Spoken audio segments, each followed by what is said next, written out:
Alors on prend les 4 dernières questions et après on clôturera ce débat. Bien, merci.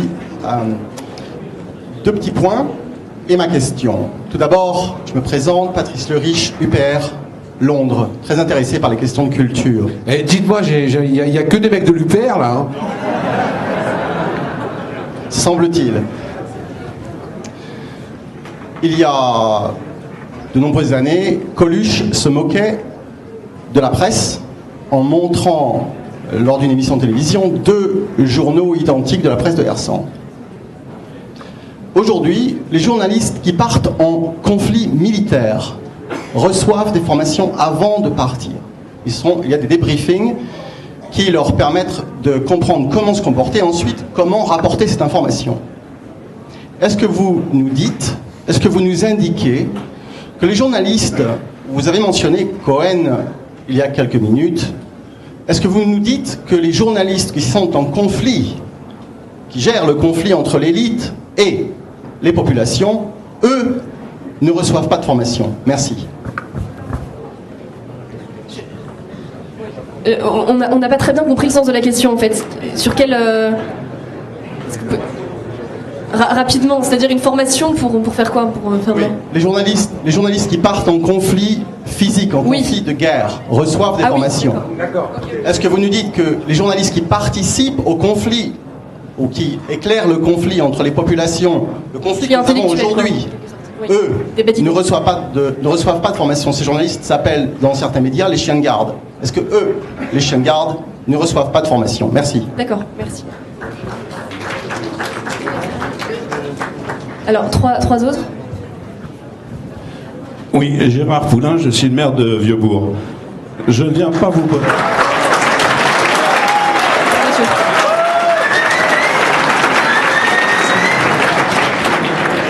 Je ne viens pas vous poser une question pour l'instant, simplement une petite rectification. Parce que vous avez mis tout à l'heure, lorsque vous avez parlé du compteur Linky, vous mettez un peu en défaut les maires. Et ça, je ne peux pas le laisser passer parce que les gens ici qui nous entendent vont aller voir leur maire et leur demander de prendre des délibérations pour justement s'opposer à Linky. Alors je vous rassure tout de suite, ça, ce n'est pas possible. Parce que la mise en place des compteurs Linky s'appuie sur une loi. Et des conseils municipaux, des maires ont pris des délibérations, et lorsqu'on les donne au contrôle de légalité, ils sont systématiquement transmis au tribunal administratif qui les annule. Non, madame, c'est faux. Attendez, non, pour l'instant, madame, c'est faux. Toutes délibérations des conseils municipaux qui ont été pris en France ont été annulées. Monsieur le maire, si je peux me permettre, avec... Alors c'est pour, c'est simplement pour ne pas porter le discrédit sur les maires. Je n'ai pas porté. Beaucoup de maires sont opposés à cela, mais malheureusement on ne peut pas se battre. Non, c'est une erreur. Ce n'est pas mon discours. J'ai dit aller voir ma mère. Je vais vous expliquer. Tout combat est perdu quand vous ne l'avez pas fait. Donc je suis d'accord qu'aujourd'hui la loi est contre les maires. Je suis d'accord. Mais imaginez, parce que nous sommes, encore une fois, et on en a parlé tout à l'heure, le nombre. Il y a 36 000 communes en France. Si l'ensemble des maires font un arrêté qui va être rejeté par la préfecture ou transmis au tribunal administratif, ils seront obligés de revoir les choses. C'est parce que vous cédez devant l'apparence d'une loi félonne que ces gens-là gagnent. Donc ce n'est pas parce que la loi est mauvaise qu'il faut la suivre. Donc ok, ils ont verrouillé la loi sur le Linky, posez quand même des arrêtés qui seront rejetés. Posez quand même des arrêtés qui seront rejetés quand il y aura un nombre maximum d'arrêtés. Et on en revient à qu'est-ce qu'on peut faire tous ensemble. Ils seront obligés de changer de loi parce que le scandale deviendra trop important. Si les maires courbent l'échine en disant « bah ouais, attendez, c'est normal, la loi est comme ça, je peux rien faire », eh ben, on continuera. C'est ce qui s'est passé. Et je ne veux pas prendre non plus des antécédents antérieurs. Il y a une époque, des lois félonnes étaient posées par des gouvernements. Les gens pliaient l'échine. Ça s'appelle comment, monsieur, ce que je suis en train de vous dire? Même si la loi est félonne, ça s'appelle résister. La résistance d'un maire et d'une commune, c'est de poser un arrêté, même s'il sait que cet arrêté va être débouté. Parce que ça se saura. une réponse et après on prend 2 autres questions. Oui, non mais je suis d'accord. Moi, faites-le. Non mais je fais que me battre. Vous avez posé un arrêté, monsieur le maire. Vous avez posé un arrêté contre le Linky. Non. Faites-le. Oui, bien sûr. Mais le problème. Merci. Non mais il y a une. Oui. Vous avez une multitude de communes qui aujourd'hui ont déposé, ont pris des délibérations et que personne ne le sait. Parce que systématiquement, elles sont... Il n'y en a pas assez. Encore des maires. Faites-le demain. Okay, on a compris le sujet du débat. Maintenant, 2 dernières questions. Parlez bien fort. Bonjour. Plus fort, s'il vous plaît. Bonjour. Bon, j'écoute beaucoup la radio parce que j'écoute beaucoup la radio parce que je suis à la retraite et je suis seule et bon, la radio c'est un peu une compagnie pour moi et Sud Radio j'écoute beaucoup et je connais depuis plusieurs années. Même avant vous d'ailleurs. Et je te prends ça dans les dents. Oui, votre le maire de Béziers. Ben, j'écoute la nuit j'écoute beaucoup la radio la nuit quand je dors pas bien.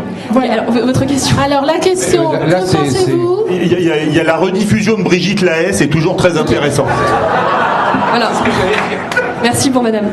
Alors votre question s'il vous plaît. La question, que pensez-vous de Radio Courtoisie, qui est justement une radio totalement libre parce qu'elle n'est financée que par ses adhérents, et puis une autre, je ne sais pas exactement comment elle est financée, Ici et Maintenant. Je voudrais savoir ce que vous en pensez.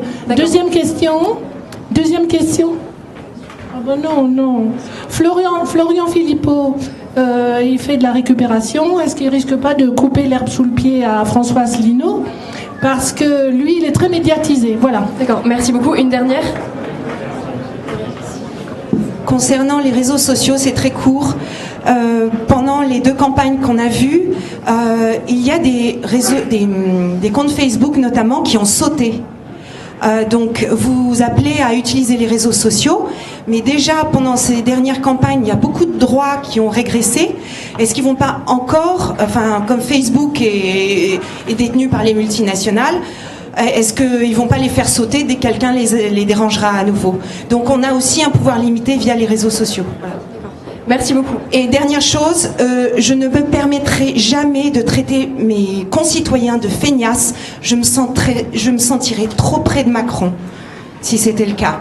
Les Français sont courageux, simplement ils ont perdu leur dignité. Et j'ai fait les marchés en long, en large et en travers. J'ai vu des petites gens extrêmement courageux, mais à qui on avait dit « vous êtes des nuls et des feignasses à longueur d'études ».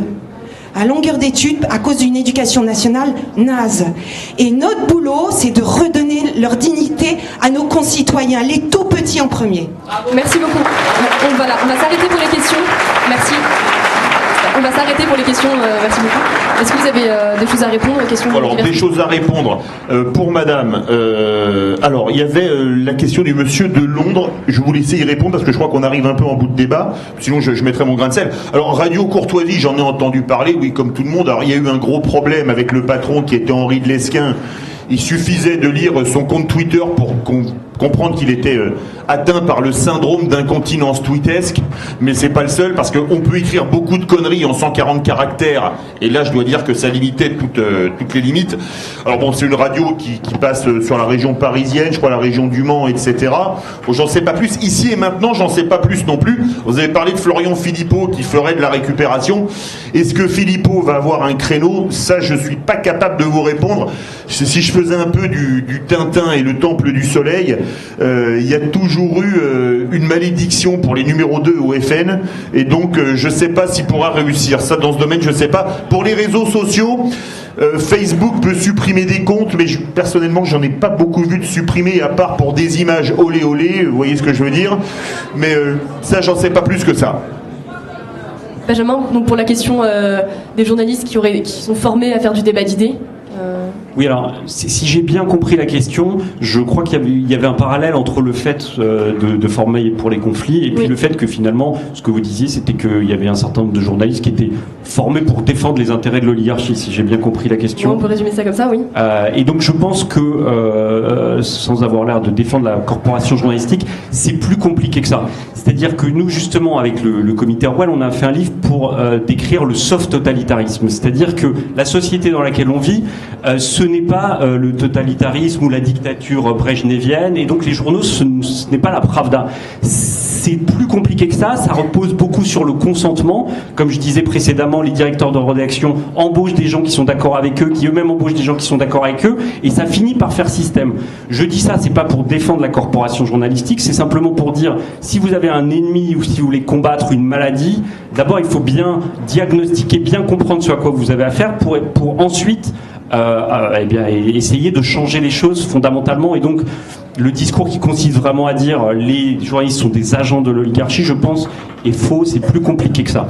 En revanche, ce qui est vrai, qui est plus inquiétant, et on l'a vu pendant la campagne électorale, c'est que par moment, à des moments précis, il peut y avoir une forme d'unicité du discours, par exemple au profit d'Emmanuel Macron en l'occurrence pendant la campagne, où là, effectivement, on était à la limite d'une sorte d'entente pour défendre un candidat qui représentait l'oligarchie. Donc il y a quand même une dérive, il faut y être très attentif, mais après, globalement, c'est pas aussi simple que ce que vous avez dit malgré tout.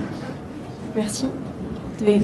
Pas grand chose à rajouter, mes collègues. Si, juste par rapport, je suis mal placé pour parler de Radio Courtoisie, j'y vais souvent. Par contre, ce que je peux dire, c'est que moi, personnellement, pour une histoire d'équilibre, quand je fais Radio Courtoisie, la semaine d'après, j'essaye de faire Beurre FM.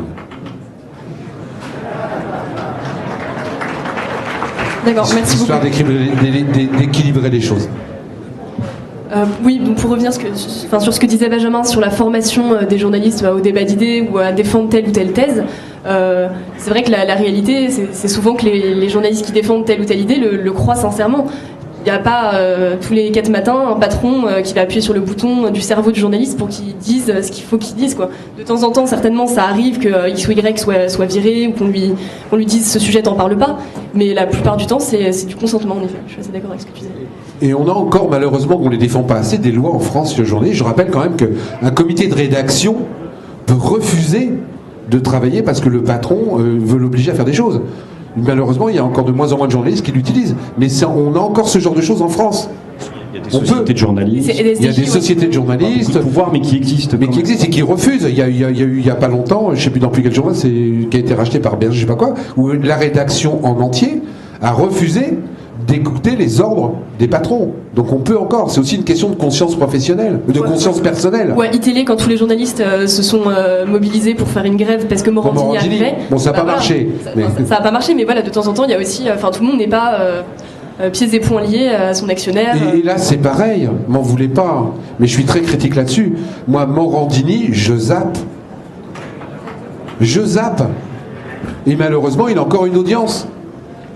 On est responsable aussi de ça. Il faut que moi je peux pas. L'autre fois il y avait Valls qui était chez Le Quotidien. J'ai zappé parce que je refuse de participer à écouter ce genre de conneries manipulatoires. Il faut qu'on le fasse, mais on le fait pas assez. Pour moi, ce sera le mot de la fin. Dernier petit truc par rapport à la fin. Moi, je sais qu'il y a toujours des gens frustrés dans ce genre de débat parce qu'il y a des gens qui n'ont pas pu parler.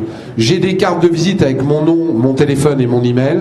Je les donne à qui veut, je réponds à tous mes mails. Donc si vous avez des questions à me poser après, n'hésitez pas, je réponds à tous mes mails. Merci à vous tous d'avoir suivi ce débat. C'est l'heure de la pause. Merci à tous.